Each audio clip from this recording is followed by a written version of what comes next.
Go ahead, Shay. You say that players come to Kansas to play in games like these. Do you get a little bit more fired up? I know it's just one game. There's going to be plenty more, but do you get a little bit extra fired up for a game like this? Sure. I think anytime you play a team ranked as high as Iowa State, you get fired up. We're playing the second-ranked team in the country, and if I'm not mistaken, what did Auburn beat them in Maui by 2, and Iowa State could easily won that game and be undefeated right now. So, yeah, I think we're playing as good a team as there is in America, and in the building will be obviously great. So it'll be a tough assignment, but one that you like being a part of. You always say if you can't score, you have to stop teams from scoring and kind of muddy it up. Do you like? I think the last three second halves, you've gone up 53 points. Do you like where your defense is at? I mean, do you like? Yeah, I actually think we've guarded much better. The last 2 games, we haven't. I shouldn't say that. 74 is not a bad number, but we haven't scored easily the last 2 games. So we scored a lot easier in down in Florida. But the other day, everything was tough and felt like we were laboring every possession. But, in all honesty, they got a really good defensive team as well. We spent much of December talking about you guys trying to find an identity. Where do you feel like you guys are at in that process of establishing an identity? Well, it's still a work in progress, but obviously I'm sure you guys can tell too, the defensive intensity has been amped up since the start of the year. So I felt like, even against West Virginia, 62 is not a bad number to give up at home. You'd think you could find a way to muster more points than that, but it was, such a low possession game. 62 felt like more because we didn't do anything to create havoc, and we've done a better job the last 3 games of doing that. So I don't know that we have a true identity yet, but I think we're gaining on it. And Hunter talked about offensively being a team that maybe could become one that is good at executing the sets you run. Do you feel like this is the type of team that can be that can run a slow down game like that? Sure, I think we can. I think we've shown that we can, but we haven't done it consistently. But yeah, we need to become more that, getting threats and shooters in the right spots in conjunction to where KJ or Hunt or Floy are at all times and that kind of stuff. We're not I would say with our starters for sure a prolific 3-point shooting team obviously, but we can figure out ways to get the ball in the basket and we will. The other day, as poor as it looked offensively, I actually thought we got some pretty good looks, and those looks with our personnel are shots that we're going to have to live with and want to take. So it wasn't as bad as what it actually looked live from a point production standpoint. Still wasn't good, but we actually played a little bit better than what the finals tally actually indicated. Not a huge sample size, but now there's 3 straight games. Second half, you're allowing 21%.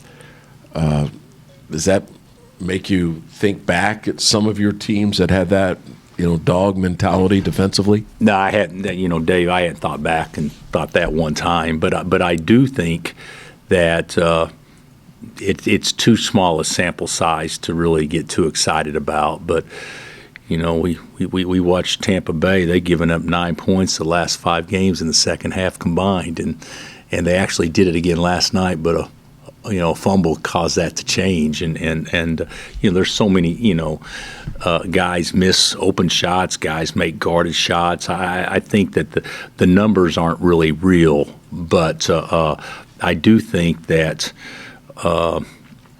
Certainly something has clicked at halftime from our guys from an intensity standpoint that I think was lacking earlier for sure. And just talk about Iowa State offensively. I think you'd brought them up as one of the best teams out there. They are. 5 guys over 50%, 2 over 60% shooting? Yeah, I heard one of the pundits that I actually respect a lot say that they thought Iowa State was the best offensive team in the country. I probably agree that they got the best 3 guards on the same team in the country.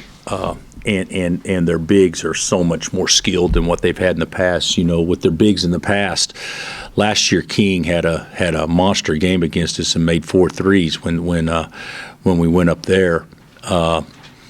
And Jones was more of a defensive rebounding presence, and this year they've got that, but they've got more skill on the offensive side and probably even better rebounders. So I think it's the best team that TJ has had. I think they're terrific offensively, but you know, the thing about them is, and what their identity has been is really guarding in the half court, and they still do that equally well. Bill, I was curious. Gage had a really good game against Cincinnati, and I think his scoring has been a little down from last year and the year before, and efficiency as well. How much of that is the roster construction, him not needing to take as many shots this year versus maybe last year, and how much is you just want him to be? Do you want to be more aggressive? How is that balance? I don't think it has anything to do with any of those things. I think KJ is who he is, and whether he's, you know, he actually played great against Cincinnati. Second half, he was probably, you know, our best player. But you know, he needs to rebound the ball, which he's starting to hopefully do more consistently. He can post more, but how we get him the basketball is certainly very similar to how we got it to him last year. The year before, you know, you can say what we want to. You put 4 shooters around a center. It's totally different. I mean, we're playing him totally in a different way. You know, the year before, Jalen Wilson was our 4-man, and he's probably as good a 3-point shooter as there was in the league. So it's totally different, the way people can scout you and the way they load up and how they guard ball screens, and a lot of different things happening. So it's really not apples to apples, but I think that his scoring is down in some ways. But I think the way we're trying to use him is very consistent as what it was last year. How can you get Diggy going from 3, and how's his defense been? I think very surprising that his defense has probably been what he has done most consistently well, and we recruited him, you know, obviously to be offense off the bench and to make shots. But what is he, 1 for his last 14? Something like that. David said, yeah. Isn't that right, Dave? So in league play. So obviously not very good. But I will tell you this: if he gets good looks, I'll take him shooting the ball just like I would anybody, and that's what we'll try to play to. What about AJ? Where does his season stand? His season? You know, he's. I thought the first half the other day he did a couple of good things that help us, and I thought Rylan actually did some things in the second half to help us more. But you know, the thing about it is, and we get so carried away with so many different things that so let's just look at it from a coach's perspective. You know, KJ was arguably the best player we had last Saturday in the second half. And we don't win the game and dominate defensively unless Shaq's in the game.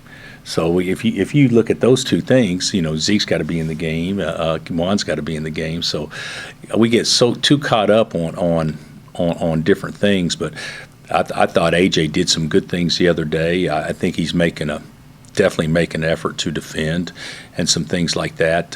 But you know, I don't look at it as AJ getting him going. I look at it more as getting a team going, and I think that obviously those 2 players I mentioned were probably as big a keys to us, you know, winning in Cincinnati as anybody.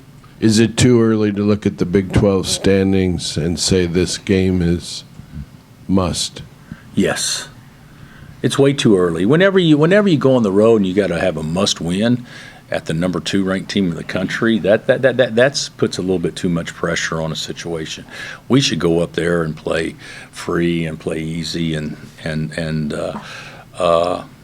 I'm not lying. I wish that Iowa State would have lost. I wish Texas would have lost. I wish Arizona would have lost. Matter of fact, I wish there was like 15 other teams in our league that lost on Saturday, but that's not how it works. So you know, I don't consider us being in the race at this moment. I don't consider us being out of it. I think we put ourselves in a hard position because if you looked at the conference race, you guys know we play. Our schedule is different than most.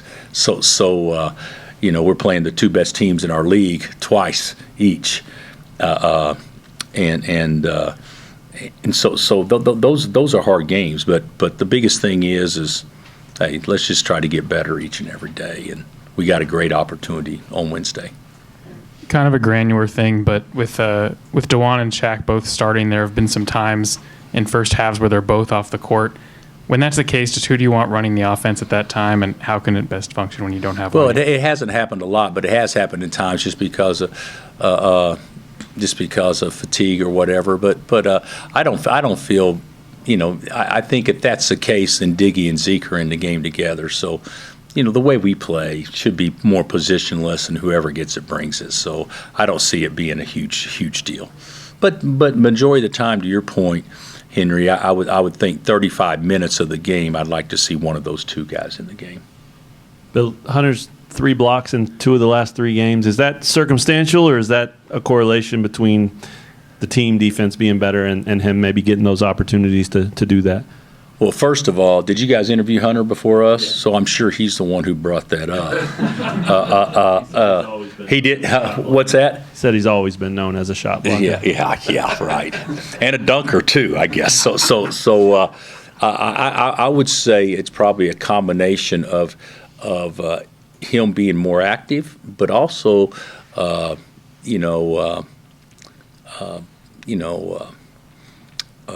pursuing the ball more, more activity by everybody. You know, a lot of times when big guys block a shot, it's not because they did anything special. It's because the smaller player walled up and kept the offensive player from being able to explode, and so therefore the guy from behind can come block it. So I think it's probably a combination of him being better, but also the team defense being better too. Where do you land with what you need from him in that role as a rim protector? I've never thought of him as he needs to do this or that from a rim protection, block and shot standpoint. I thought about him being kind of a lane protector and a guy that probably impacts shots, alters shots as much as blocking them. So I don't think he's bad at that. You know, since he's been here, what's he average? Just over 1 block a game, something like that. And we've had a lot of bigs not do that. So I don't think it's bad in that regard, but I do think it can be better. And the one that can certainly be better is KJ. And I think KJ is being much more active and going after the ball when the shot's released. You talk a lot about scouting reports and guys going over those. Can you just, I don't know if you can provide a lot, but what goes into like a scouting report? Like what are you guys, strengths, tendencies, or like how does that? Strengths, tendencies, what they run. This is how we guard this action. Are we going to switch this? Are we going to stay? How are we going to guard a ball screen? How do we attack certain coverages? What if they switch? How do we attack a short roll? What about if they stay? A lot of different things, but it still boils down to how you play. I don't think the Chiefs are changing every running play based on how a team stunts or how they think they might. I think they'll probably make a few adjustments that in this situation we're anticipating them doing this, and if they do that, then we're going to try to block it this way or whatever. But I can't believe that teams get away from what they try to do and what they do best. And so a lot of times in scout is important, but much of it is tendencies as much as anything else. this guy's got a great shot fake. We're going to run at him and sit down, but we're not going to get lifted in this particular situation because this is what he does or whatnot. Or this guy wants to drive left and spin. This guy wants to drive right, and if he goes right, he goes all the way. If he goes left, he's stepping back. There's a lot of. If you get detailed enough, do we want a guy to have a left foot pivot off a ball screen? So if you want to have a left foot pivot, do you piggyback one way and go ball side another way? There's a lot of things that you can do, but I think the best thing to do is just guard your damn man, and in large part, same offensively. This is who we are. We got to play the way we play. So. Coach, the defense has looked pretty solid the last 3 games. Shaquille Moore's gotten some quality minutes in all 3 of those games. Do you feel like he's maybe a little bit of a spark plug? I think he has been. I do. It allows Juan not to guard the power guard. It allows a lot of different things. I think to your point, he's probably got as good a defense anticipation instincts as anybody we have on our team. And he can make some plays athletically with his strength that other guys don't make. So it's a great question, but I think he has sparked us. I think he has sparked us, and he hasn't done it in a way that translates to points as much, but he's certainly done it in a way that translates to energy or run outs or something that we get that we don't have to earn. Anything else? Thanks, Coach.